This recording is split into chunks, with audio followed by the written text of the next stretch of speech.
Sehingga nanti ketika gagalnya kuota udah habis, tinggal suksesnya aja.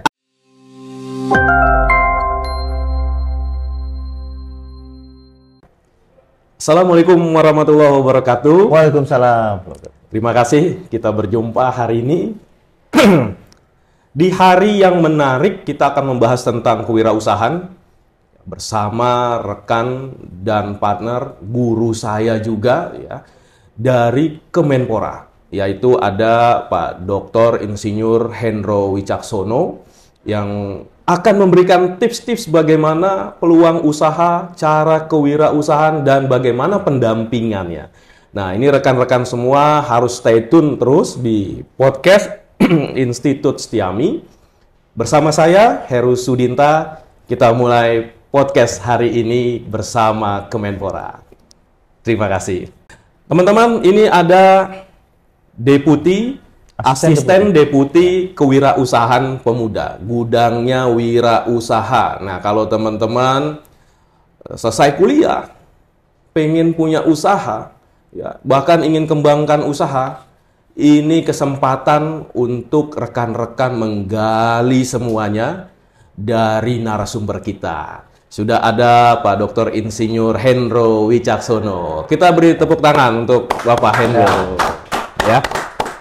Pak Hendro, Siap. Ya. ini menarik nih Pak Hendro berbicara tentang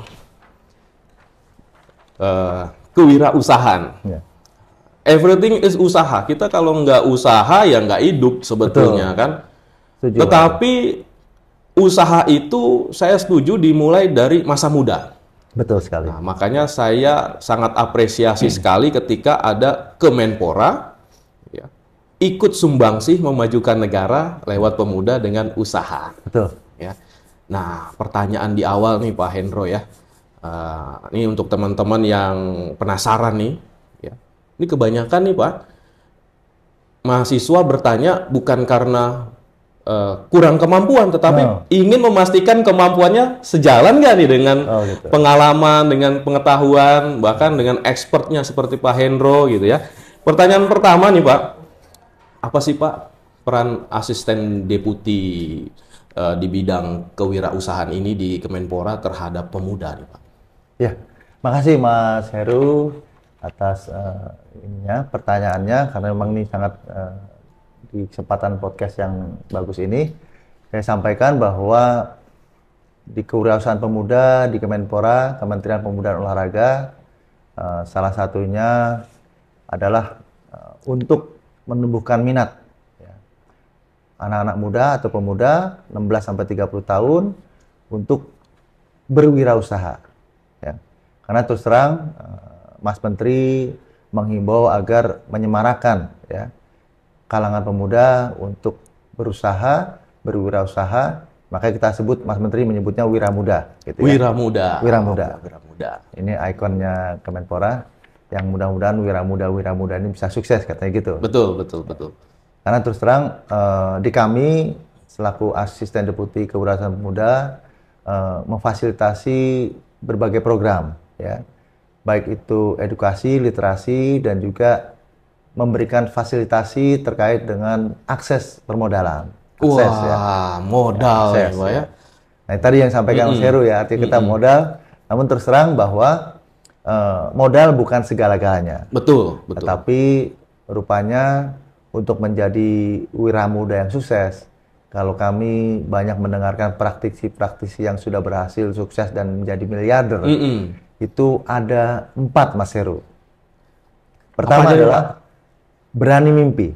Mimpi dulu ya Pak ya? Mimpi dulu, karena memang mimpi aja kalau nggak bisa susah karena ya, Pak. Mimpi itu kan menjadi blueprint. Betul. Tercetak, saya seperti Mas Menteri ini misalnya.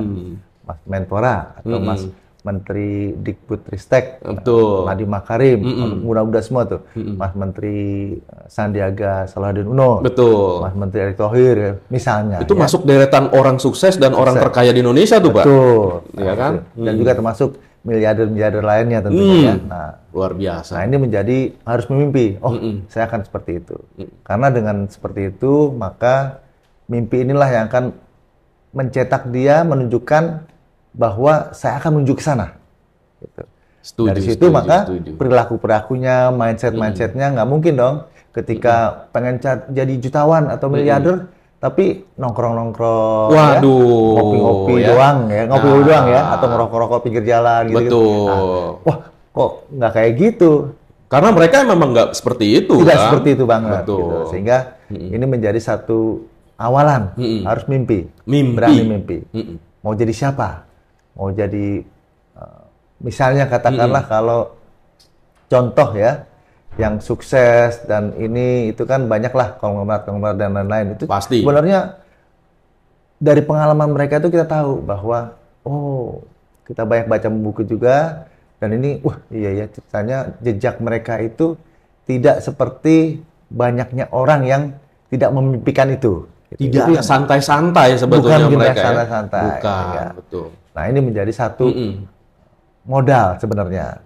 Nah makanya untuk bermimpi itu kan tidak hanya untuk orang yang pintar aja. Betul, Semua orang pintar, betul. semua orang boleh. Anak Betul. muda boleh mimpi apa saja. Betul. Mimpi kan bagian dari hak asasi, Pak. Betul, hak asasi. Hak asasi. Kalau nggak bisa mimpi, bahaya. Benar. Sehingga ketika di kampus dia biasa-biasa aja, jangan dipikirkan bahwa dia itu nggak akan sukses. Wah, yang pintar doang IPK 4, cum laude doang yang bisa sukses. Nggak juga. Enggak, betul. Ternyata Setuju saya, Pak. pengalaman miliarder itu juga menunjukkan bahwa oh nggak cuma pintar tapi kreatif ya, dan juga orang-orang yang biasa-biasa itu bisa menjadi miliarder yang sukses gitu ya. Betul. Nah, itu yang Kreatif, pertama. Pak ya. Saya garis bawah Iya, itu, betul. kreatif. Udah mimpi harus punya kreatif juga.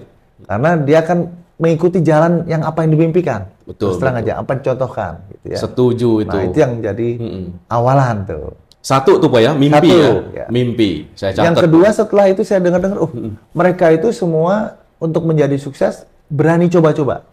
Nah, tadi Mas Tapi Heru bilang, coba-cobanya positif. positif, betul. Betul. Artinya mereka berani coba-coba, kalau jatuh bangun, jatuh Betul. bangun. Jadi Kita tadi juga kembali pernah lagi. menjadi bayi, Pak ya. Jatuh, Benar.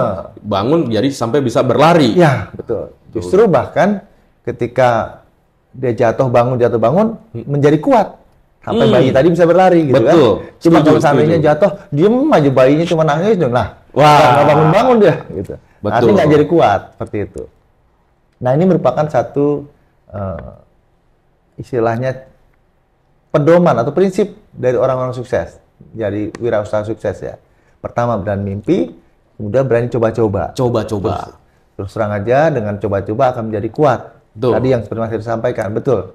Karena ketika saya tanya ke pribadi-pribadi orang yang sukses, ya, kami kan selalu mendatangkan praktisi-praktisi yang sukses untuk memberikan motivasi dan inspirasi Motivasi itu yang ya, lebih kepada penting mahasiswa tuh. Betul. dan kepada pemuda lainnya, bahwa mereka ternyata tidak sekali jalan langsung berhasil. Ya. Terus terang, saya berjumpa banyak orang-orang sukses, anak-anak muda, ya. Itu rupanya mereka ada yang cerita nih, adalah satu nih, namanya Mas Yopi, ya. Atau Mas Masral pribadi, atau Mas Angga Umara misalnya. Waduh, Ya. ini deretan Kayak orang gitu-gitu, sukses nih. mereka rupanya menceritakan bahwa usahanya itu 1, 2, 3, 4, 5 ini perusahaan-perusahaan yang saya bangun tapi gagal semua. Nah, Pernah gagal ya, pernah Pak ya? gagal semua. Tapi tetap lanjut dong. Lanjut terus. Nah, ini menjadi oh iya ya. Ternyata yang keenamnya dia sukses, gitu ya. Dan ini menjadi suatu oh iya gambaran buat kita semua pemuda ya tentunya. Oh iya ya, untuk menjadi sukses itu ya kalau jatuh bangun. Mereka yang sukses itu hanya butuh 1 kali kesuksesan, itulah jalan kesuksesan menjadi miliarder gitu. Karena udah Jadi, tahu. Gitu. pemuda itu harus habiskan kuota gagalnya dulu, Pak. Betul. Jangan mimpi suksesnya aja, habiskan dulu kuota gagalnya. Betul, kuota gagal. Bagus juga Kuota gagal ya. Mas Heru ini. Betul. Kuota gagalnya habis dulu, nyata setelah dia kuat, tinggal suksesnya aja. Setuju. Betul. Jadi kalau mau ngabisin kuota gagalnya aja nggak ada motivasi, Ya. jangan berharap sukses dong, Pak. Betul. Gagalnya aja nggak mau dia. Betul. Nah, artinya jangan mengharapkan bahwa dia akan menjadi sukses, orang nggak pernah gagal. Nah, cocok nih kuota gagal ya. Pokoknya kuota gagal itu harus habiskan pada masa muda. Ya, jadi nggak perlu nunggu tua baru sukses. Kalau bisa ketika kuota gagal sudah dihabiskan di muda, punya pengalaman, motivasi, berlanjut dengan sukses. Benar sekali. Nah, ini yang menjadi harapan Mas Menteri Pora ya, di mana Mas Menteri mengarahkan bahwa anak-anak muda ini terus terang mumpung belum ada tanggungan, ya kan? Setuju. Uang kuliah dibayari, SPP atau UKT atau uang kos, uang transport, uang jajan, mana-mana dibayar. Nah, inilah masanya bisa coba-coba. Karena ketika sudah tua ya wajib, bukan coba-coba, wajib udah punya tanggungan, Nafkah ya, anak Pak. istri menafkahi. Betul. Kan? Berarti ini ibaratnya hujan modal tuh udah banyak, Benar. tinggal mengolahnya aja ya, Pak. Betul. Sehingga anak muda ini yang terus terang dalam data statistik ya, itu 65 juta kurang lebih dari 270 65 juta penduduk ya. Indonesia ya. 65, artinya 24% nih Mas Heru. Nah, ini potensi di tahun 2045 Indonesia Emas bisa menjadi orang-orang sukses ya. Misal sekarang umurnya 16 sampai 30, 2045 ini kurang lebih ya 40 tahunan. Dan inilah generasi-generasi ke depan yang bisa menumbuhkan perekonomian Indonesia. Betul. Indonesia Emas. Nah, makanya di saat ini Mas Menteri mengarahkan agar kita lebih semarak lagi menggairahkan kewirausahaan pemuda agar mereka bisa sukses di Indonesia Emas sehingga perekonomian bangsa terdongkrak. Pasti itu pertumbuhan kan per kapita naik Per juga kapita tuh, Pak. naik. Itu yang menjadi harapan-harapan kami, tugas kami di Kemenpora agar pemuda ini benar-benar diberi wacana bahwa menjadi wiramuda sukses itu suatu cita-cita yang termerang. Tidak melulu PNS tadi yang bilang job seeker atau pegang ijazah nyari kerja gitu ya. Betul. Ya, kalau itu mah biasa ya. Biasa, IPK Pak. 4, Biasa. kumlot, nyari kerja. Nyari kerja. Harusnya kan menciptakan kerja karena dia pinter katanya. Setuju itu, Pak. Tapi rupanya wacana atau cita-cita yang cemerlang, masa depan yang cemerlang itu tidak hanya buat yang pinter saja. Yang biasa-biasa pun bisa, hanya butuh sedikit kreativitas gitu ya. Ketika mentok tadi kan udah coba-coba jatuh bangun ternyata saya punya kenal yang ini, saya punya kenal ini, jaringan ada, terus kemudian aksesnya ke sini, jalan tikus saya tahu karena pernah coba-coba. Nah, itu menjadi ilmu, juga, Pak. seperti itu. Bicara mimpi, saya pernah terbesit perkataan Elon Musk, Pak. Oh, Elon Musk. Dia menerbangkan satelit keluar angkasa. Nah, betul. Dia bilang tuh, Pak, modalnya mimpi. Setelah mimpi, saya cari orang-orang ahli, terus saya kumpulkan untuk mewujudkan mimpi saya, kata dia. Jadi memanfaatkan orang-orang yang cerdas demi mewujudkan mimpi dia. Betul. Nah, inilah yang dinamakan wirausaha yang bermodalkan mimpi dan berakhir sukses gitu, Pak ya. Betul sekali, Mas Heru. Karena memang menjadi sukses itu bertahap kan. Elon Musk juga bertahap dengan mimpinya tadi itu. Akhirnya bisa memberdayakan orang-orang yang pintar dan tanda kutip, yang IPK 4 yang kumlot tadi, dan dia tahu di mana tempatnya gitu ya. Yang ada sebenarnya ada 3 clue yang perlu ya istilahnya untuk mencapai tahapan-tahapan itu ya. Pertama, botol. Ya. Nah, berani olah tenaga orang lain. Nah, ini saya catat dulu nih, Pak. Ini misalnya punya usaha ya, yang sedang-sedang aja. Kemudian karena dia ingin mengembangkan lebih lanjut, dia berdayakan orang lain. Betul. Untuk menjalankan, bantu-bantu dulu, kemudian menjalankan, dia buka cabang-cabang lain, sehingga tenaga-tenaga orang lain bisa diolah. Gitu. Yang kedua adalah termasuk tadi, ketika sudah sukses banget, udah besar banget, maka orang-orang pinter lah yang diberdayakan. Nah, karena terus terang yang bisa menemukan rumus, yang menemukan ide material mana yang bisa tahan di aerospace ya, dan ruang angkasa dan lain-lain kan orang pinter. Kita butuh juga sebetulnya, Pak ya. Itu juga. Butuh. Karena itu ilmu ya, Pak ya. Karena itu ilmu dan itulah cikal bakal teknologi bisa maju terus terang aja. Jadi pengalaman dan ilmu jika kita nikahkan, itu kunci sukses tinggal buka tuh, Pak ya. Betul, itu yang ketika mau luar maju biasa. Terus dari startup kecil, menengah, kemudian jadi scale up, terus menjadi besar ya. Betul. Yang sudah 2 nih, Pak, mimpi, coba-coba. Tadi kan ada 4 nih, Pak. Ya. Ketiga apa, Pak? Yang ketiga itu adalah berani gagal. Yang tadi itu ya.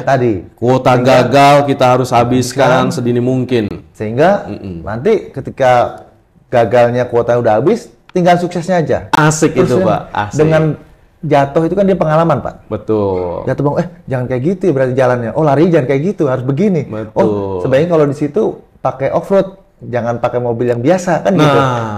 Dia tahu medan-medannya sehingga dia tahu karena dia pernah gagal. Betul. Sehingga berani gagal itulah yang menjadi modal utama menjadi yang keempat sebenarnya. Berani sukses. Wah, ini dia nih. Ya.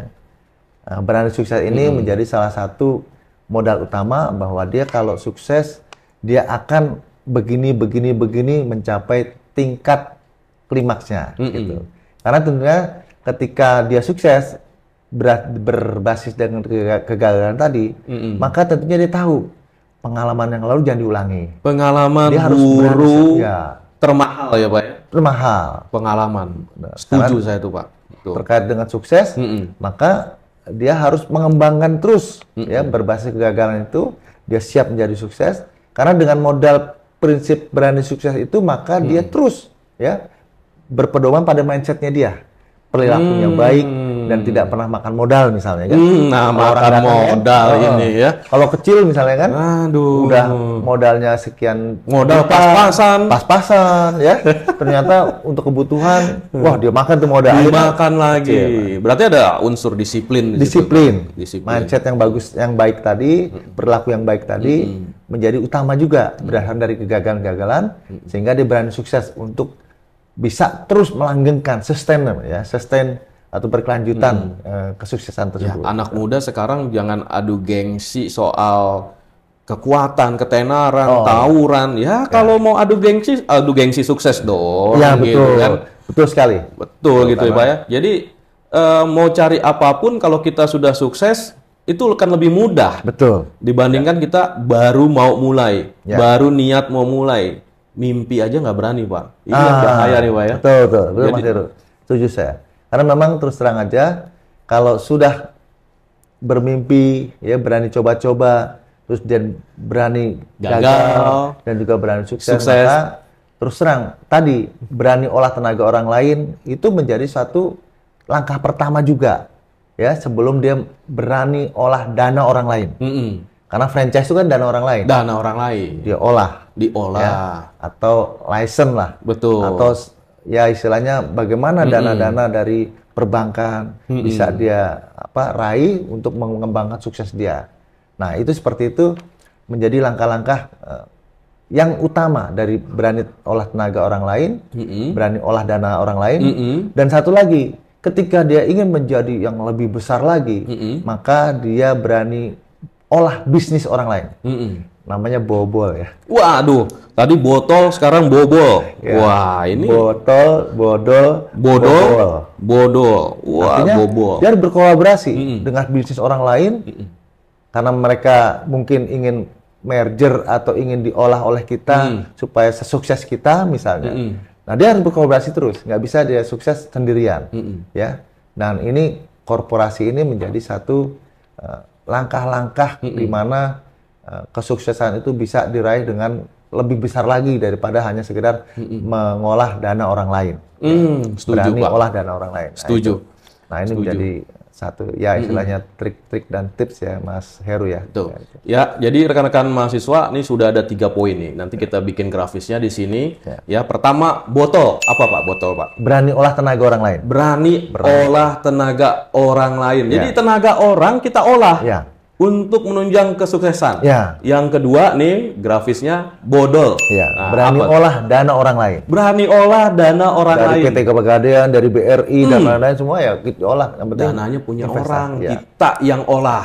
Ya. Yang ketiga bobol. Ya. Berani olah bisnis orang lain. Bisnis orang sudah tenaga orang, modal orang, sekarang bisnis orang ini.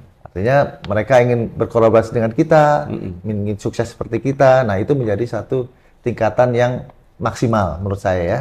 Karena ini yang menjadi arahan-arahan ya Mas Menteri agar pemuda-pemuda ini mulai sejak dini. Jangan sampai begitu lulus baru mikir, oh udah lulus ya? Oh sekarang cari kerja ya? Oh sekarang mulai ya? Jangan. Modalnya ijazah lagi Pak. Nah, mumpung. Aduh. Jadi apalagi jasanya pas-pasan lagi ya. Waduh, betul ini nih. Nah, tadi kalau seandainya kita lihat Elon Musk gitu ya, yang nggak pinter-pinter amat, tapi dia tahu orang-orang pinter. Tahu. Yang bisa bikin chip, bisa bikin material, yang di luar angkasa, bisa bikin aplikasi, yang bisa canggih.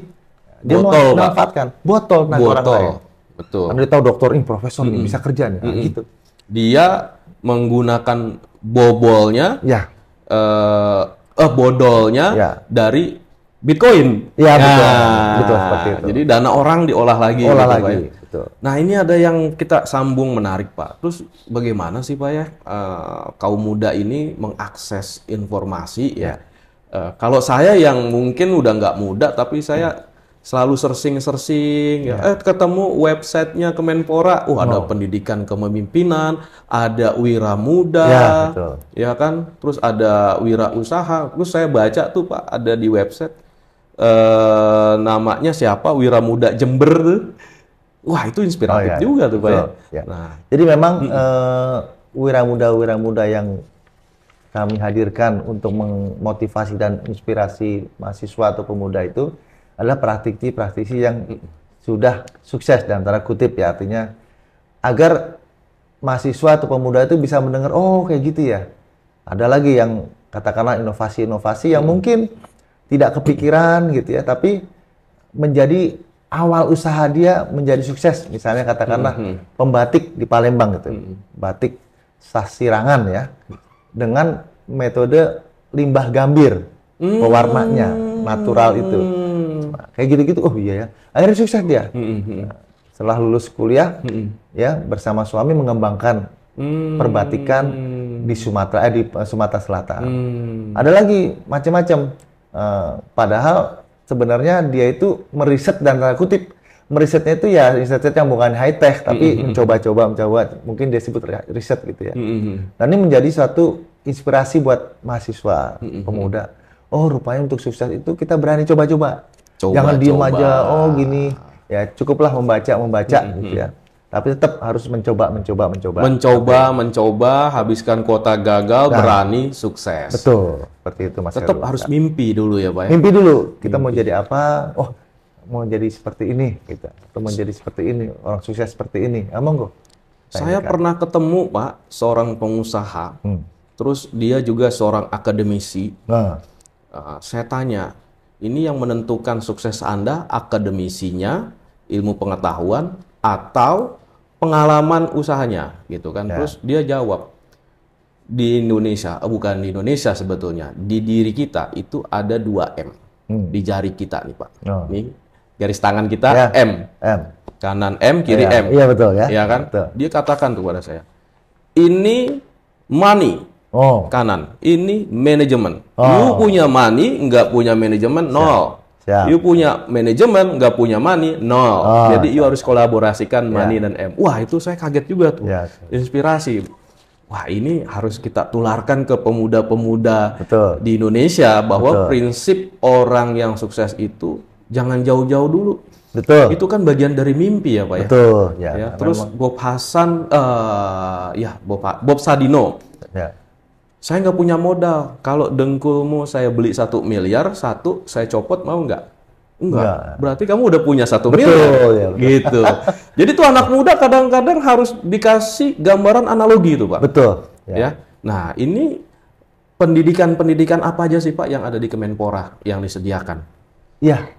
Terus terang, kalau Kemenpora ini memfasilitasi banyak sekali edukasi-edukasi untuk pemuda, di mana terus terang aja bagaimana supaya bisa diberdayakan dan juga bagaimana bisa dikembangkan. Ya.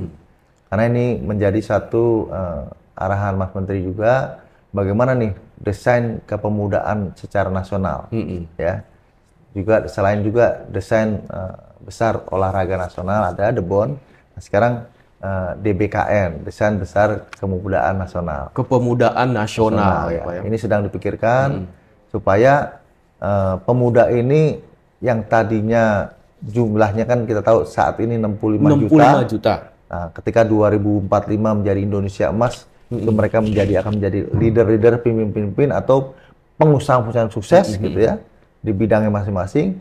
Nah, kita tantangan-tantangan apa dan fasilitas-fasilitas apa yang bisa harus diberikan oleh pemerintah pusat, tidak hanya Kemenpora saja, namun kementerian lain dan juga pemerintah daerah. Provinsi, daerah, dan kota. Setuju tuh. Karena setuju, Pak. Pemuda itu 65 juta itu tidak hanya ada di Jakarta saja. Betul. Seluruh 38 provinsi. Betul. Dan 500 sekian kabupaten kota. Gitu ya. Nah, ini harus diorkestrasi demikian rupa, saran Mas Menteri, untuk mereka semua menggeliat, mengurusi pemuda, tantangan ke depannya apa, dan difasilitasi dan melalui koordinasi tentunya, dan bagaimana nih desain besarnya supaya pemerintah pusat, provinsi, kabupaten, kota bisa sinergi untuk sama-sama mengurusi pemuda ini agar tantangan-tantangan ini berubah menjadi suatu potensi yang besar gitu ya. Nah ini yang menjadi istilahnya arahan Mas Menteri untuk kedepannya, edukasi banyak ya. Terus terang misalnya di kami ini ASDEP Kewirausahaan Pemuda nih Mas Heru, ya.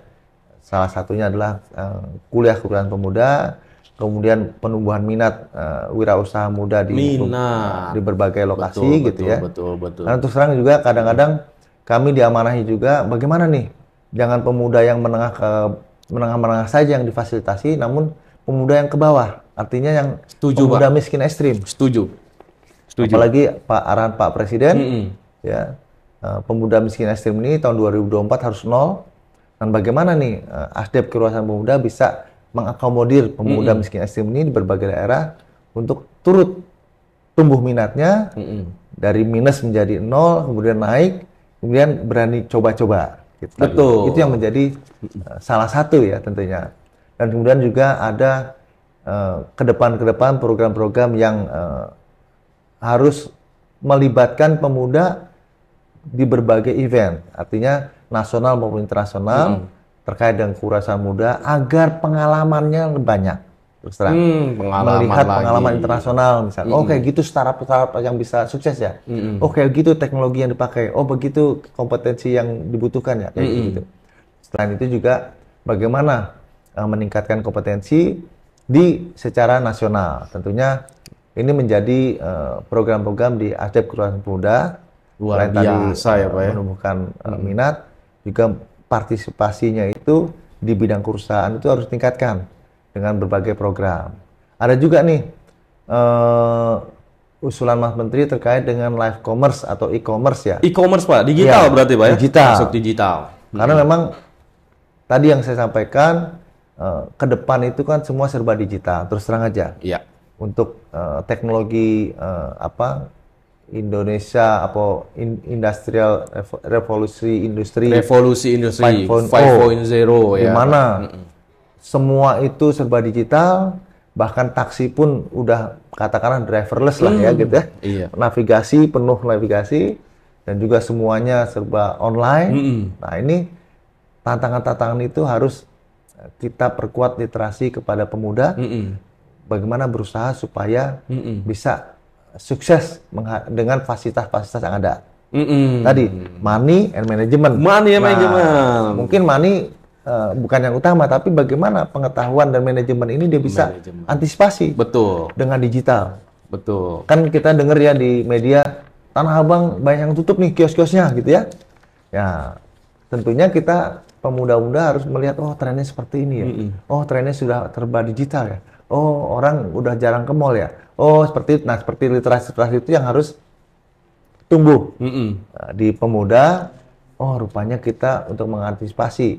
Kayak misalnya katakanlah Mas Heru, taksi Bluebird kan terkenal raja taksi. Terkenal. Begitu ada taksi online, muncullah wira muda yang sukses dengan kreativitas tersendiri digital, sehingga dengan mencet aja taksinya datang. Bukan susah ya. Memberikan kemudahan ya Pak? Kemudahan. Pasti ya. Nah, apalagi sekarang nih misalnya katakanlah ada yang sukses PMP secara online, wah ternyata seluruh Indonesia mesen PMP itu. Wah, aduh. Kayak gitu-gitu. Bisa kewalahan tuh. Ah, betul. Ini ada di TikTok tuh. Ada di YouTube atau apa lupa saya. Begitu dia masuk online di IG atau Facebook, banjir order. Waduh. Karena yang lagi nonton nobar, mencet pesen 5, atau lagi santai nanti ada arisan nih minggu depan, kita pesen 20. Jadi semua pada ngeklik-ngeklik, nggak kerasa hari itu banyak yang order. Jadi sebetulnya tanpa terasa kita itu hidup di dunia internet ya Pak ya. Betul. Bahkan handphone tuh nggak pernah lepas dari genggaman kita. Betul. Ya kan? Betul. Jadi mau nggak mau ya digital harus kita lakukan. Betul. Nah terkait 2M money and management itu kalau kita tarik benang merah, M manajemen itu bisa kepada botol, Ya. dan Bodol dan bodol. Ya. Nah, kalau money-nya Ya. itu bodol. Bodolnya, betul. Dananya ya Pak ya? Ya, dana. Itu sinkron sebetulnya Pak Betul. jadinya Pak. Jadi Betul. ini analogi yang membuat para pemuda ini sebetulnya jangan minder. Betul. Karena pemuda yang kategorinya di bawah garis kemiskinan pun Betul. itu pemerintah memperdayakan. Apalagi Betul.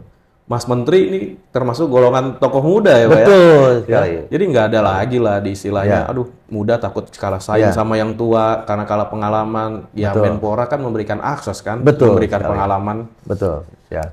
Terkait digital nih Pak, saya pernah ketemu nih Pak. Nah. Waktu itu acara di stasiun TV di sebuah masjid ada penceramah yang kondang. Terus saya lihat di sebelah kanan kiri ada anak muda nih ngerekam. Ya. Saya tanya, Mas, saya kayaknya pernah ketemu deh. Oh iya Pak, saya memang ngikutin jadwal ceramahnya beliau. Oh, wow. Ya, mantap. Oh gitu, iya. Jadi modalnya rekam aja. Iya, rekam saya upload di YouTube. Saya dapat tuh Pak. Jadi keuntungan dia upload di YouTube dari ceramah orang, Ya. artinya dia nebeng nih Pak, Betul. digitalnya nebeng. Dia dapat 2 sampai 3 digit sebulan Pak. Wah, alhamdulillah. Mantap. Itu sedikit sekali informasi digital itu yang bisa dilakukan oleh pemuda-pemuda kita. Jadi dia cuma ngikutin roadshow aja tuh Pak. Ngelihat jadwal misalnya nih Ustadz Heru, Ustadz Pak Hendro, wah di mana nih jadwal? Nah itu modal kamera handphone, rekam, upload. Setelah itu dipotong-potong, upload lagi. Tiap bulan dapat banyak Pak digital. Jadi digital itu sebetulnya tergantung kita informasi, mengakses, menguasai teknologi, selesai itu Pak ya. Dan Menpora hadir di situ Pak ya. Hadir sama. Jadi banyak hal-hal yang bisa dihadirkan oleh Menpora, ya misalnya katakanlah untuk meningkatkan kompetensi sebagai host, sebagai IT management, sebagai store management dan juga advertising. Itu Mas Menteri mengarahkan bekerjasama dengan Alosop dan Shipper untuk mengadakan magang, ya, bagaimana meningkatkan kepakaran IT sebagai host juga dan juga sebagai store management dan advertising. Nah ini magang ini mungkin tahun 2024 awal akan di launching gitu ya bersama Mas Menteri agar tahu bahwa ternyata di Kemenpora banyak fasilitasi yang bisa diakses. Bentar Pak, ini semua fasilitas gratis atau berbayar Pak? Gratis. Gratis. Kapan lagi gratis ya Pak ya? Karena memang itu adalah komitmen dan tanggung jawab Menpora ya untuk memfasilitasi pemuda tentunya agar menghadapi di era digital tadi bisa lebih kuat lagi. Tentunya Menpora tentunya tidak hanya satu-satunya, mungkin Kementerian KOP-UKM, kolaborasi. Makanya dengan bergaul menggeliat bersama-sama tentunya jadi terfasilitasi secara luas ya. Itu yang mahal Pak, betul Pak. Relasi tentunya Pak ya, relasi ya. Betul. Wah ini sebetulnya kesempatan emas menurut saya sendiri, dan pemuda itu nggak boleh tinggal diam. Betul, tinggal akses saja. Tinggal akses, semua kesempatan kesempatan gratis, coba. Karena sedemikian luasnya sehingga sekarang ini sedang marak-maraknya bagaimana pemerintah provinsi, kabupaten dan kota bersama-sama memfasilitasi pemuda. Karena terus terang potensi 65 juta di tahun 2045 ini harus dikelola sehingga bisa menjadi masa depan yang cerah di 2045 Indonesia Mas. Wah luar biasa Pak, ini teknologi digital Pak. Ini udah bukan barang asing lagi Pak tentang kecerdasan buatan. Iya. AI, bahkan ada stasiun TV presenter siarannya AI, buat AI. Terus saya belajar nih Pak, ikut belajar. Terus akhirnya saya buat story. Terus saya buat animasi, tapi bukan saya yang buat, AI. Cuma kita yang mengakses. Saya buat story, kalau dulu kita buat sendiri tulis tangan. Sekarang tinggal saya perintahkan ChatGPT misalnya. Tolong buatkan cerita antara keluarga yang harmonis, keluar semua. Ya Pak ya. Tinggal kita buat create animasinya. Kemenpora berkaitan dengan AI Pak. Itu pasti ambil bagian dong Pak. pastinya iya, ya. Berbagai program yang terkait dengan AI itu harus dimanfaatkan. Gitu. Itu bukan suatu yang tabu, tapi dimanfaatkan. Bagaimana untuk pelaku? Berarti bukan dihindari dong, Pak ya? Jangan Karena dihindari. itu satu fasilitas. Betul. Mempercepat. Karena segala digital, segala cepat, dan segala bisa istilahnya dipermudah dengan fasilitas-fasilitas teknologi tentunya ya. Gitu.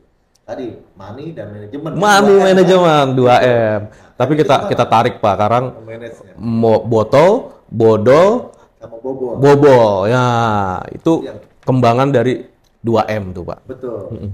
Ya, ini yang menjadi tugas dan atau kewenangan lah ya, kewajiban untuk memfasilitasi. Wah, luar biasa, Pak ya. Semaksimal mungkin dengan program-program yang ada, mudah-mudahan kalau terbangun semua ini pemuda-pemuda ya, dan bisa mengakses segala fasilitasi yang ada di kementerian-kementerian ya, salah satunya adalah Kemenpora, itu sangat luas terus terang aja ya. Kalau sekarang kan Kemendikbudristek banyak tuh menunjukkan internship, bahkan jangan ada internship, tapi juga sekolah luar negeri gitu.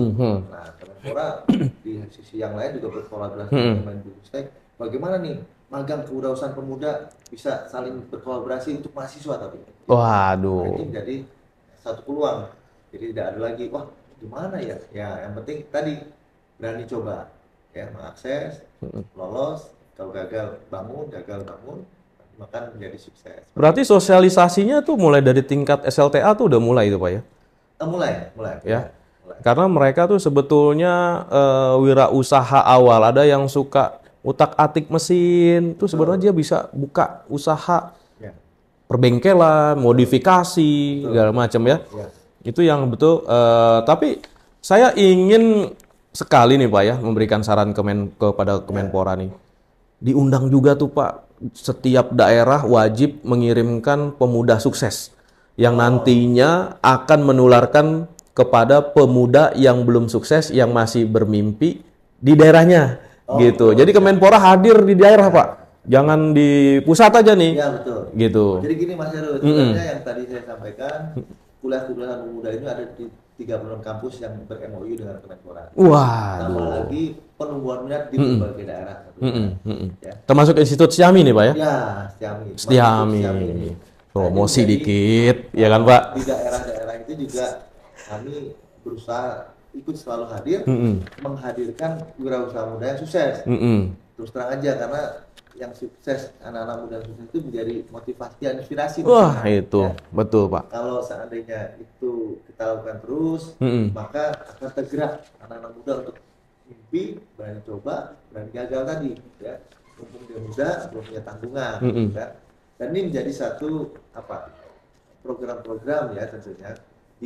Nah ini Mas Heru nih, saya menyampaikan, ini adalah bulan Sumpah Pemuda, Oktober, 28 Oktober. 28 Oktober itu adalah Hari Sumpah Pemuda. Hari Sumpah Pemuda. Oktober ini menjadi bulan Sumpah Pemuda. Betul. Nah, ini Mas Menteri kemarin launching, Kemenpora menetapkan bahwa bulan Oktober adalah bulan Sumpah Pemuda, bulannya pemuda, sehingga mengekspos dan mengabarkan dan juga memfasilitasi segala kegiatan-kegiatan yang terkait dengan kepemudaan. Nah, terkait dengan kewirausahaan pemuda, ini kami sejak awal tahun menyiapkan untuk bulan pemuda ini, yaitu Wira Muda Berprestasi dan Penggerak Wira Muda. Ya, dengan 5 kategorinya, nanti kami tadi yang Wira Muda Berprestasi itu nanti akan kami beri apresiasi, awarding ya, apa istilahnya, hadiah dari Pak Menteri. Ada fundraising given ya Pak ya. Terpancing untuk lebih sukses dan juga menjadi motivasi dan inspirasi buat pemuda-pemuda lainnya yang tadi baru mau mimpi, baru mau coba, ternyata bisa ya. Oh ternyata, nah inilah hal-hal yang Kemenpora bisa berusaha selalu memfasilitasi ya di berbagai sektor tentunya, dan tentunya ini menjadi harapan Menpora agar inspirasi kewirausahaan pemuda itu bisa tumbuh di kalangan pemuda, terus terang gitu. Luar biasa. Pak, riset pasti hadir dong Kemenpora tentang riset. Ini terkadang kan pemuda-pemuda ini supaya dia kuota gagalnya nggak terlalu banyak, dia perlu riset tuh Pak. Betul. Apa Pak yang difasilitasi oleh Kemenpora Pak? Iya, kalau terkait dengan riset ya, Menpora itu selalu memberikan fasilitasi terkait dengan BIMTEK ya. BIMTEK, Pelatihan, bimbingan ya. teknis, pelatihan. Sesuai kebutuhan tentunya. Misalnya dia ingin rebranding produknya, Rebranding. atau rebranding mereknya. Waduh. Ya. Kayak gitu-gitu kan tentunya perlu ada BIMTEK-nya. Oke, gini gitu ya. Atau konsultasi, ya. Atau berbagai hal terkait dengan riset yang tidak melulu high tech ya. Wah, iya betul. Cuma hanya merubah dikit. Betul. Ya, tadi, modifikasi. ATM tuh Pak istilahnya. Ya, betul. Amati, tiru, modifikasi. Setuju tuh. Sehingga bisa menjadi produk-produk atau branding-branding yang atau merek-merek yang eye catching. Eye catching. Kayak gitu-gitu kan kita tahulah kalau istilahnya dengan rebranding ya, kemudian penampilan menarik, kemudian tambah satu lagi adalah ketika disuarakan, dipromosikan terus-menerus, maka orang akan aware gitu. Betul Mas Heru. Nah terus terang kalau sekian terus-terusan dipromosi, orang tahu, oh misalnya katakanlah Coca-Cola, terus Coca-Cola, iya betul. Begitu. Atau Indomie. Rasa rendang ada Pak. Betul. Ya kan? Karena branding perusahaan atau mereknya sudah terbentuk. Betul. Rasa rendang, rasa warung tetap warung Indomie gitu Pak ya. Bukan warung lain merek meskipun dijualnya lain ya Pak ya. Wah, ya betul. Jadi ya program-program yang terus ya kita memang riset itu luar biasa ya Pak ya. Tentunya butuh riset. Dan kadang-kadang misalnya katakanlah packaging mana nih yang bisa menarik. Nah, itu betul. Kita undang pakar-pakar packaging misalnya seperti apa istilahnya tuh icing device. Jadi packaging nih Pak. Ya. Menarik nih Pak. Jadi bagaimana supaya orang terbuai dengan packaging ya. Contohnya kita beli mie instan nih Pak. Ya. Itu gambarnya mewah Pak di luar Pak. Betul. Ya kan, ketika kita buka cuma mie dan bumbu aja, iya, betul. Nggak ada kemewahan, nggak ada ayamnya, nggak ada telurnya, tapi kita nggak merasa ditipu. Betul. Itu Pak, itu packaging luar biasa ya Pak ya, bener ya. Itu menjadi salah satu ya, satu trik bagaimana bisa meningkatkan ya kelarisan produk. Gitu. Itu saya pengen daftar tuh Pak sebetulnya. Jadi kalau ada anak muda, pemuda, pemudi yang nggak terbuai untuk berpartisipasi bersama Kemenpora, itu menandakan Anda tidak ingin sukses. Betul. Karena saya yang kategorinya bukan pemuda gitu ya, tapi saya tuh ingin sekali belajar dengan para expert-expert pengalaman, karena guru itu tidak dibatasi usia. Betul, kalau guru-gurunya nggak berusia. Betul, gitu Pak ya.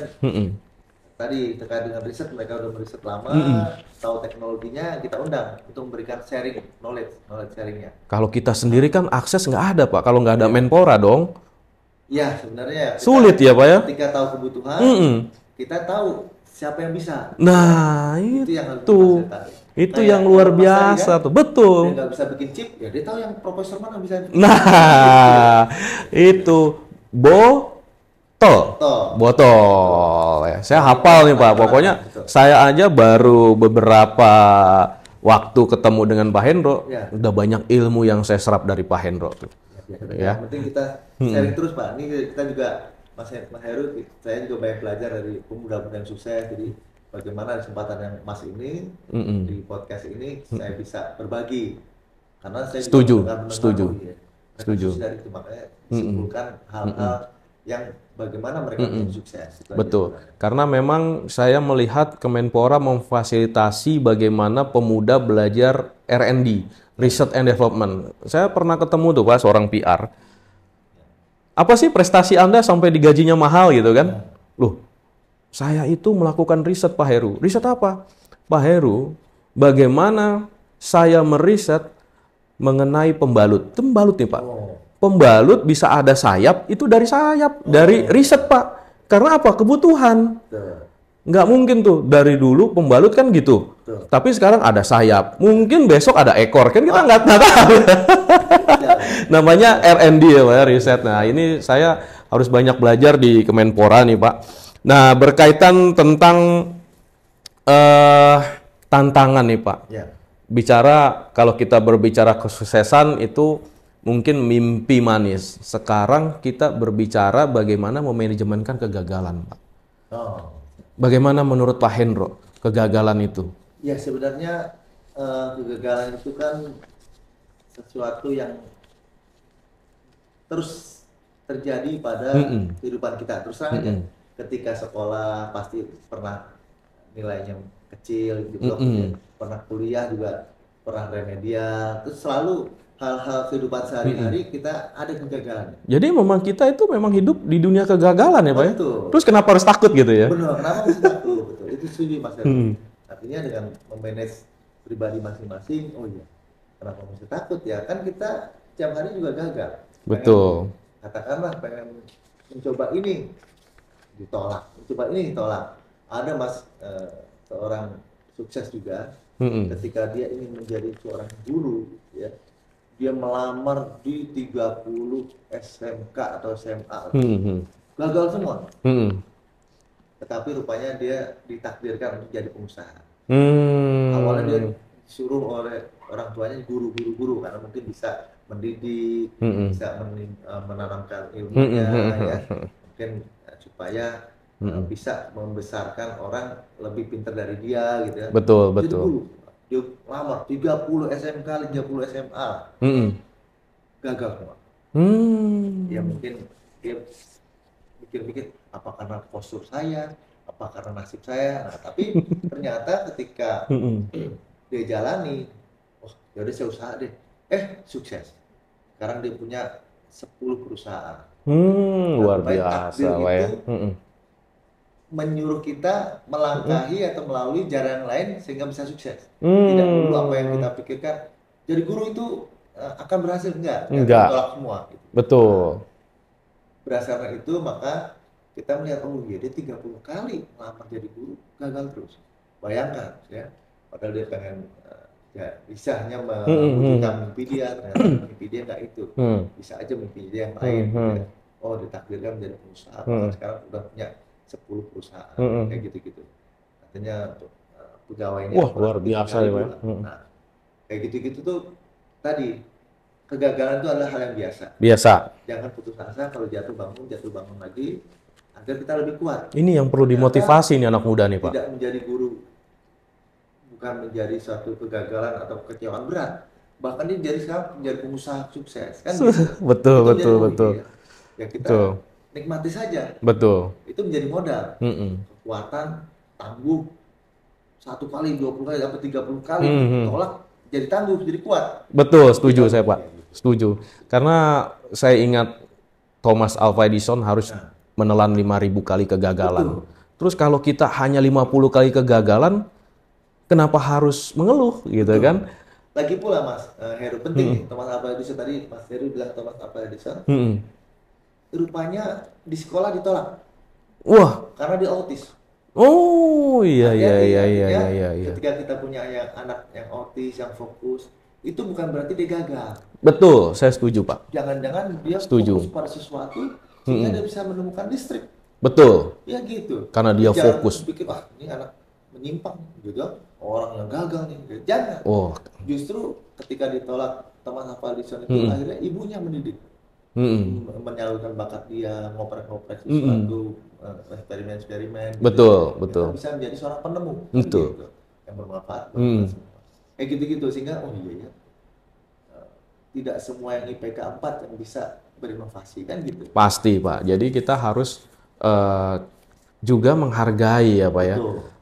Kemampuan personal kan beda ya Pak. Betul. Tetapi kita bisa mengeksplorasi semuanya itu menjadi sebuah kesuksesan. Betul. Itu saya setuju sekali Pak. Nah ini banyak ilmu yang saya peroleh dari podcast bersama Pak Hendro ya. Ilmu terutama dengan para pemuda-pemudi, para mahasiswa ya, khususnya mahasiswa Institut Siami.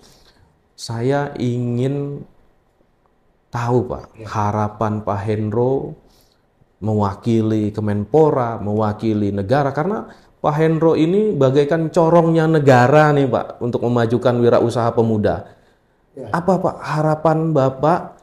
Ya, terus seperti apa pemuda seharusnya demi menuju kesuksesan, Pak? Ya, gini. Makasih Mas Heru. Pertanyaannya sangat bagus sekali. Karena terus terang negara ini bisa maju kalau ekonominya maju. Pasti.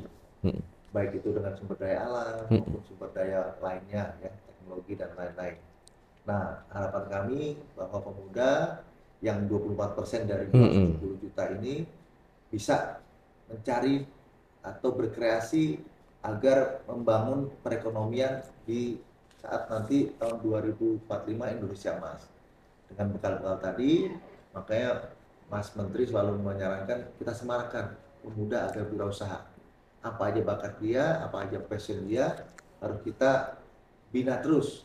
Karena terus terang kita nggak tahu, ya, mungkin dia mau jadi dosen atau menjadi guru, ternyata dia jadi pengusaha sukses. Kita nggak tahu. Kita nggak pernah tahu ya, Pak.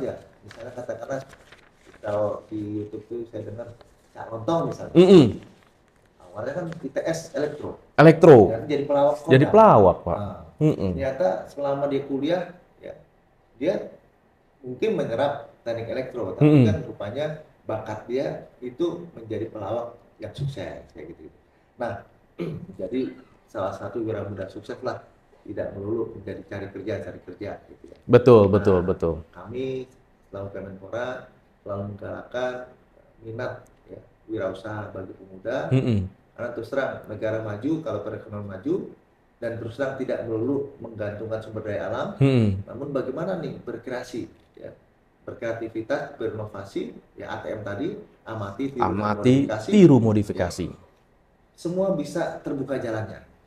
Tadi ketika contoh sukses salah satu yang mudah aja, bagaimana menyambungkan taksi atau ojek yang tadi pangkalan, kemudian bisa dihubungkan dengan GPS atau satelit, akhirnya bisa menyalip beruber taksi. Gitu.